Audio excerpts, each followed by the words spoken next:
Hello, I'm Marcy Delaney, and welcome to another episode of On the Couch Interview at Spa 131.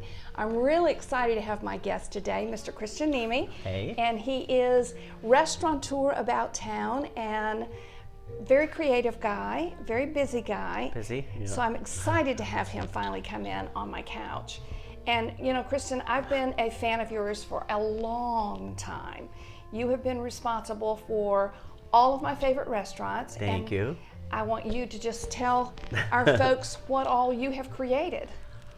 It started a long time ago. In '95, my partners and I opened a Mr. Friendly's New Southern Cafe. It was called Mr. Friendly's at the time. It was just a little sandwich shop. Mm-hmm. And we bought it on a Wednesday, and we worked all the way through the night, changed the name to Mr. Friendly's New Southern Cafe, changed the menu, and went from there.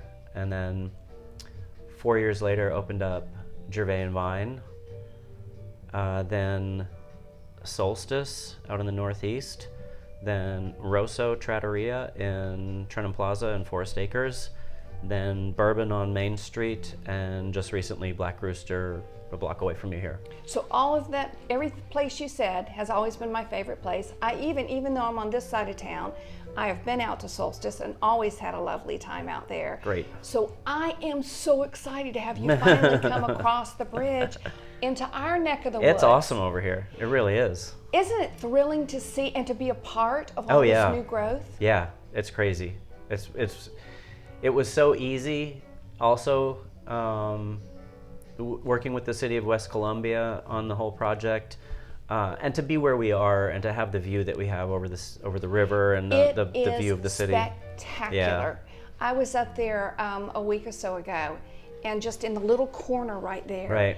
And actually there was somebody sitting there first, and I almost wanted to go over and move them, but Yeah. they actually did leave and let us go over there and sit. But it was just a lovely experience and such a great view. Good. So did you choose that corner specifically? No, they the developers came to me early on. This had to be 2016 maybe, late 2015, when they had decided that they were going to purchase the property and do it, and they had already had a mock-up rendering of the apartment complex that they were going to do in the building on the end that was going to be the restaurant. And they said, would you be interested in doing a restaurant in this space? And I mean, it doesn't take a rocket surgeon to figure out that, yes, that's the spot you want to be in. Yeah, the view is just amazing. Yeah.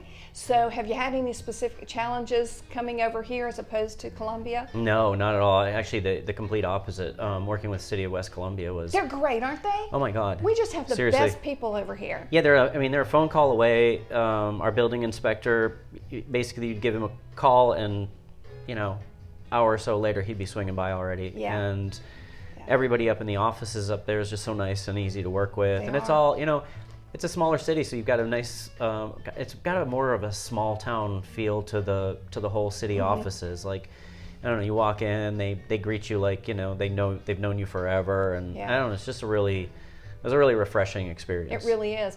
I have been in West Columbia. I started dating my husband in 1977 and moved over here. We met on a blind date at USC, and I moved over here in some apartments, and I have never left, and just love every bit of it. Yeah. Of course, his business has been over here since 1928. Did you know that? Wow.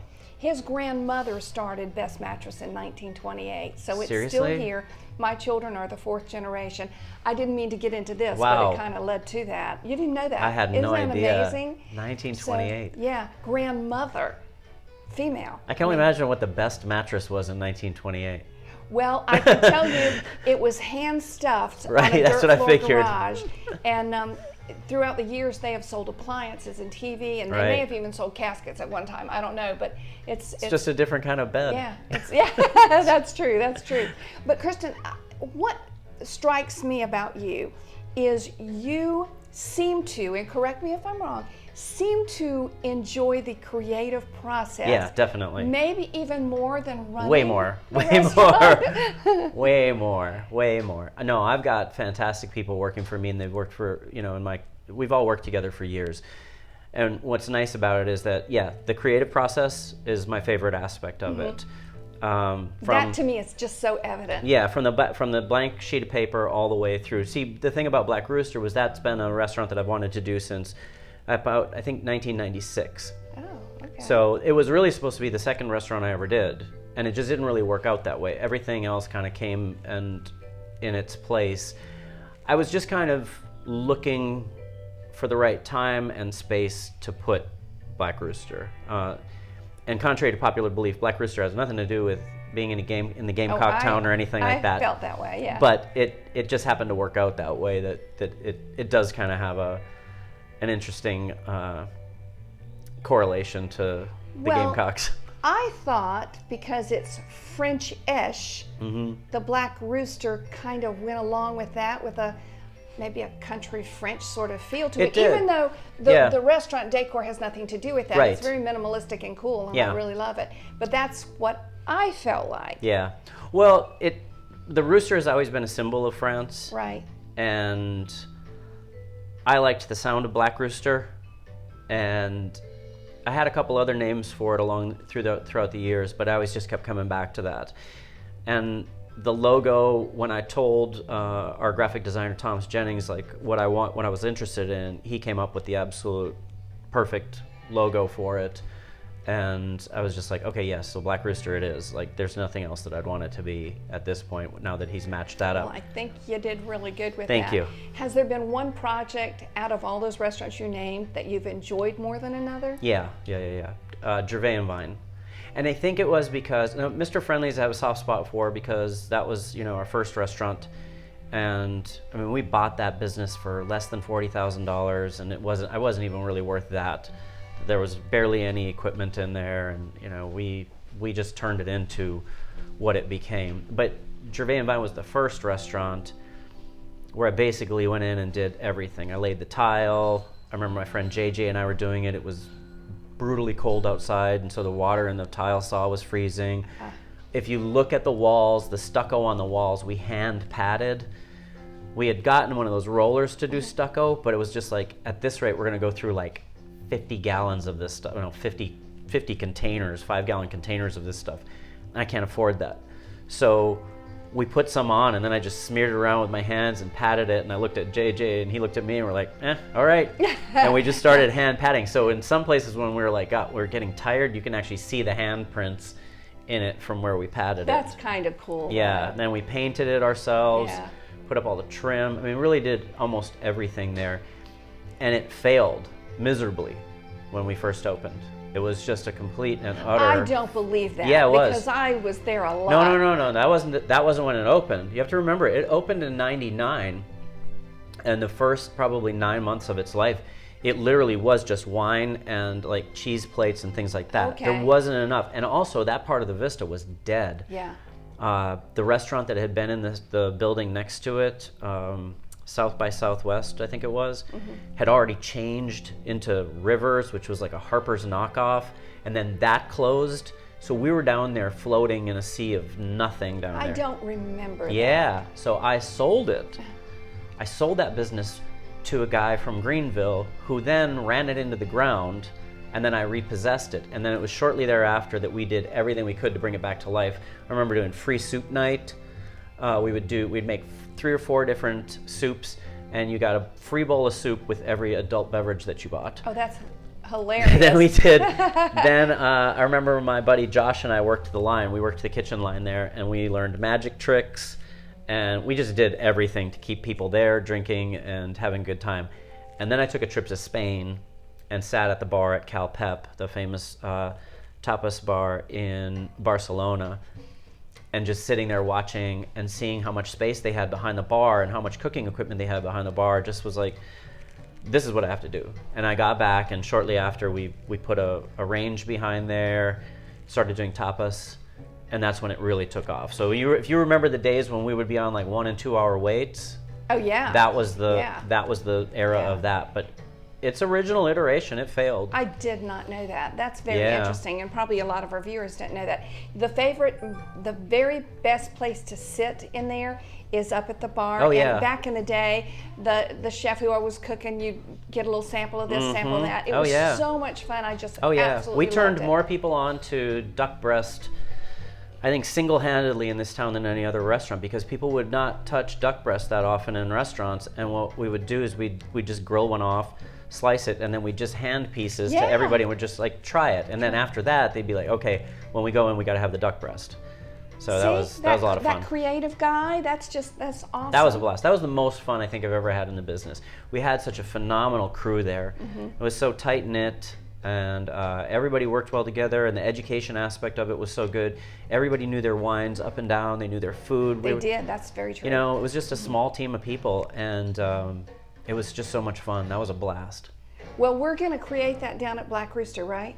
I don't work in the kitchen as much anymore. That's a young man's No, you don't. business. You're I out don't. there. I did wash dishes these past 2 weekends. Well, when I walked in last time, you were there rolling silverware. So yeah, I still do that. I'm good at that. That's what we do as business owners. Yeah, We and I have help to do develop it. the menu with the guys and bring ideas to them to implement. And I still do that over at Bourbon also. And but now I kind of have more of an overall. I've always had the overall, but now I've backed away from. I don't micromanage as much as I maybe did in my early career, and I let these people do their job. My darling. You yeah, kind it of takes. grow. I know, right? Yeah. Yeah, it's kind of crazy. It took a while to. Well, this isn't your first rodeo, so no, there you go. yeah, it took a little while to let go of the reins, and now I'm quick to hand the reins over to capable people. Well, so very good. Well, yeah. I am so glad you're here on my couch. I'm glad you're here in Yeah, West Columbia. it's cool to be here. Do you have any time to read? Do you read anything? Yeah, I do. Yeah. If I'm not reading, I'm listening to podcasts or books on tape. Okay. So- that is the thing. I Yeah. have not gotten into podcasts. Oh my God. I've listened to a few of them, but I don't think I found that. My boys are always telling me, Mom, Yeah. you need to listen to this. So, but my commute, fortunately and unfortunately, is like It's- less than 6 minutes. Right. So it's hard you to could really listen to maybe get- 2 songs. Yeah. Yeah, I wouldn't start a podcast on a no, 6-minute can't ride. do that. Yeah. Can't do that. So what are you listening to these days? Um, What's blowing your dress up? I'm listening to the book Black Swan right now, Okay. which is really interesting. And as far as podcasts go, I like the Joe Rogan Experience when he has interesting guests on. Cal Fussman has a great one, and Cal's really well known as an interviewer. Tim Ferriss show, Kind of like me as an interviewer. definitely. And then some of, you kind of will get sucked into some of the true crime ones once in a while. Those are, yeah, Are you a music guy? yeah, definitely.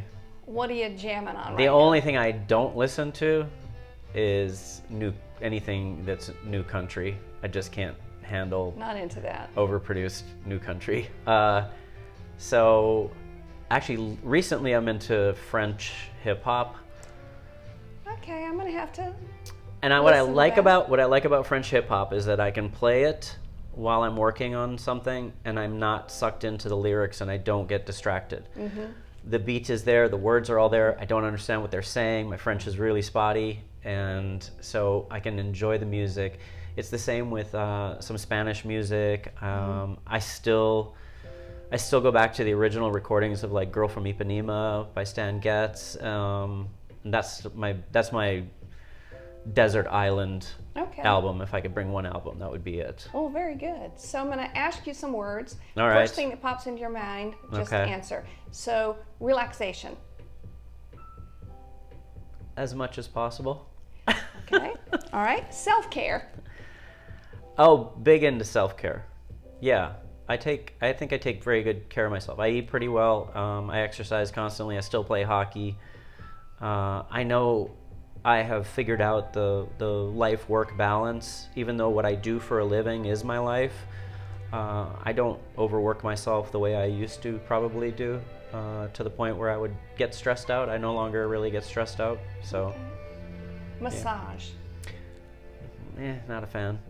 Just, I've had some bad massage experiences, and I don't mean bad. I just, there have been times when I've walked away and I've been super sore for days afterwards, and I feel worse after the entire experience.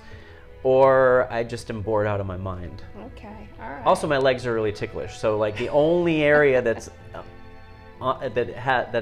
they're the only aspect that's off limits. So the only thing that they have left to massage is my back, neck, and shoulders, and that All right, I don't mind that. We're not gonna tickle you today. Yeah, okay? I don't. Yeah, And I the will oth- fly off the table. We won't. So fast. We won't do that. The other thing is, if it hurts when you're having the massage, that hurts today, it's going to hurt twice Yeah, as much you tomorrow. mentioned that, and we that makes so much don't sense. have to hurt you Yeah. to be very effective in therapeutics. I hope that you're going to find I made the that mistake today. once of doing one of those mall massages. Oh, honey. You know, a little I'm Chinese sorry. guy with his elbows grinding into you, and I was sore for a week after that. Well, we're not going to do that. Yeah, okay, good. So that's about all the time we have on our couch. So what we're going to do is we're going to let you go experience a We're not massage gonna film here this, at right? Spa 131. We're not going to Okay, be filming good. that. But your therapist is going to be Michelle. Okay. So we're going to come back together when we're finished with the massage and see how we did. So I can give a review. Okay, yeah, you get to review right. us. So thank you for joining us, and we'll be back in just a little bit. All right, so that was a lot. That was a lot better than I thought it was going to be. I'm not a big massage fan, but that was really good. I think the key to it was she listened to what I didn't like in past massages and what I did prefer, and that made all the difference. So I feel great, and yeah, I take back what I said, that I don't like massages.